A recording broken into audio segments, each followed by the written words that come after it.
দর্শক, রাজধানীর কাকরাইল মোড়ে আছেন আমাদের সহকর্মী শাহরিয়ার শমিক। সেখানকার সবশেষ পরিস্থিতি জানবো তার কাছ থেকে। শমিক, কাকরাইল মোড়ে এখনকার কি পরিস্থিতি জানাবেন, আর শিক্ষার্থীরা কি বলছেন? আর আরেকটু জানতে চাচ্ছি, প্রশাসনের পক্ষ থেকে তাদের কোনো আশ্বাস দেওয়া হয়েছে কিনা বা কোনো পদক্ষেপের কথা জানতে পেরেছেন কিনা আপনি? লাইবা, আমি এই মুহূর্তে আছি রাজধানীর ঠিক কাকরাইল মোড়ে। আপনি জানেন যে গতকাল থেকেই কিন্তু জগন্নাথ বিশ্ববিদ্যালয়ের যে সাধারণ শিক্ষার্থী যারা আছেন তারা কিন্তু গতকাল ঠিক মধ্য দুপুর থেকেই যমুনা সংলগ্ন যে কাকরাইল মোড় এখানে অবস্থান করছেন। তো আপনাদেরকে আরেকটু জানিয়ে রাখতে চাই যে এই বছরেই কিন্তু জগন্নাথ বিশ্ববিদ্যালয়ের 20 বছরে পা রাখতে যাচ্ছে। তো এমন একটি বহুবর্ষী প্রাচীন একটি বিশ্ববিদ্যালয়, সেখানকার শিক্ষার্থীরা বলছেন যে পাবলিক বিশ্ববিদ্যালয় অর্থাৎ জগন্নাথ বিশ্ববিদ্যালয়ে ভর্তি হয়ে বিশ্ববিদ্যালয় যেন তাদের একটি মরণ কাটাতে রূপ নিয়েছে।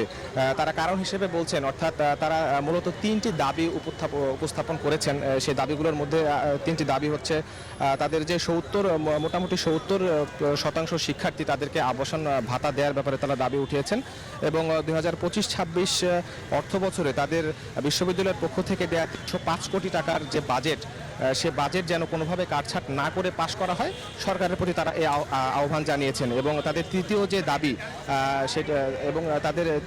দাবি আসছে একনেক সভায় তাদের যে বিশ্ববিদ্যালয়ের দ্বিতীয় ক্যাম্পাসের যে প্রকল্প সেটি সেখানে উপস্থাপন করা এবং দ্রুত গতিতে যেন সেই প্রকল্পের কাজ যেন শেষ হয়। মূলত এই 3টি দাবিতেই কিন্তু জগন্নাথ বিশ্ববিদ্যালয়ের সাধারণ শিক্ষার্থীরা আন্দোলনে নেমেছেন, এবং জগন্নাথ বিশ্ববিদ্যালয়ের সামাজিক, সাংস্কৃতিক এবং রাজনৈতিক প্ল্যাটফর্মের ঐক্যজোটে গঠিত তাদের যে একটি প্ল্যাটফর্ম, নতুন একটি প্ল্যাটফর্ম জুলাই ঐক্য, মূলত সেই প্ল্যাটফর্মের ডাকে কিন্তু তারা গতকাল যমুনা অভিমুখে যাত্রা শুরু করেন এবং মার্চ ফর যমুনা কর্মসূচি দেন। পরবর্তীতে কিন্তু তারা সাধারণ শিক্ষার্থীরা, বিপুল পরিমাণ শিক্ষার্থীরা কিন্তু যমুনা অভিমুখে যাত্রা শুরু করেন এবং এক পর্যায়ে পুলিশের বাধার সম্মুখীন হন।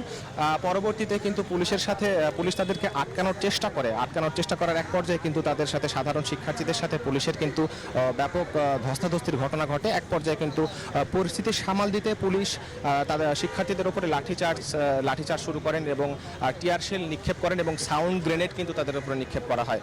তো শিক্ষার্থীরা বলছেন যে এমন ঐতিহ্যবাহী একটি বিশ্ববিদ্যালয় যেটি ঢাকার মধ্যে অবস্থিত হওয়া সত্ত্বেও তারা সব ধরনের বড় যে সুবিধা, অর্থাৎ পাবলিক বিশ্ববিদ্যালয়ে যে সুবিধাগুলো থাকে সেই সুবিধাগুলো থেকে কিন্তু তারা অনেকাংশেই বঞ্চিত। তারা তাদের এই দাবি জানিয়ে আসছেন দীর্ঘদিন থেকে, কিন্তু তাদের এই দাবি দেখার জন্য কেউ নয়, এমনটি তারা আমাদেরকে বলছিলেন। এবং তারা নিন্দা জানাচ্ছেন যে গতকাল তাদের এই শান্তিপূর্ণ যে এখানে যে সংযোগ এবং শান্তিপূর্ণ যে আন্দোলন, তাদের এই শান্তিপূর্ণ আন্দোলনে কিন্তু পুলিশের যে ব্যাপক বাধা এবং তাদের উপরে লাঠিচার্জ এবং সাউন্ড গ্রেনেড নিক্ষেপ করা, এর বিরুদ্ধে কিন্তু তারা ব্যাপক নিন্দা জানাচ্ছেন।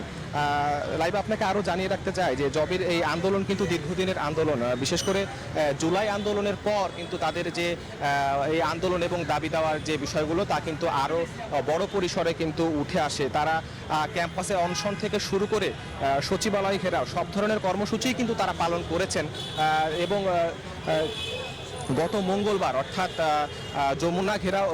মার্চ ফর যমুনা কর্মসূচি দেওয়ার আগে তারা কিন্তু তাদের বিশ্ববিদ্যালয়ের প্রশাসন এবং তাদের বিশ্ববিদ্যালয়ের শিক্ষার্থীদের পক্ষ থেকে কিন্তু একটি প্রতিনিধি দল ইউজিসি চেয়ারম্যানের সাথে বৈঠক করেন এবং সেখানে কথা বলেন।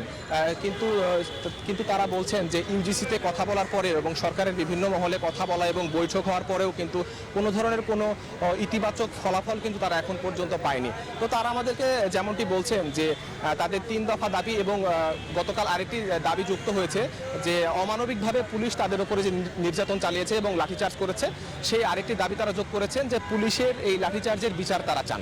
মূলত এখন পর্যন্ত 4টি দাবিতে তারা এখানে অবস্থান করছেন এবং তারা বলছেন তাদের দাবি পরিপূর্ণভাবে পূরণ না হওয়া পর্যন্ত অথবা সরকারের দিক থেকে কোনো ধরনের কোনো দিক নির্দেশনা না পাওয়া পর্যন্ত তারা এই রাজপথ থেকে যাবে না। তো লাইবা, কাকরাইল মোড় থেকে জগন্নাথ বিশ্ববিদ্যালয়ের সাধারণ শিক্ষার্থীর আন্দোলনের এই ছিল আমার কাছে সর্বশেষ তথ্য। শমিক, ধন্যবাদ আপনাকে। বান্ডেল থাকলে প্রতি সেনমানিতে টাকা বাঁচবে। বিকাশ সেনমানি বান্ডেল কিনে জিতুন প্রতি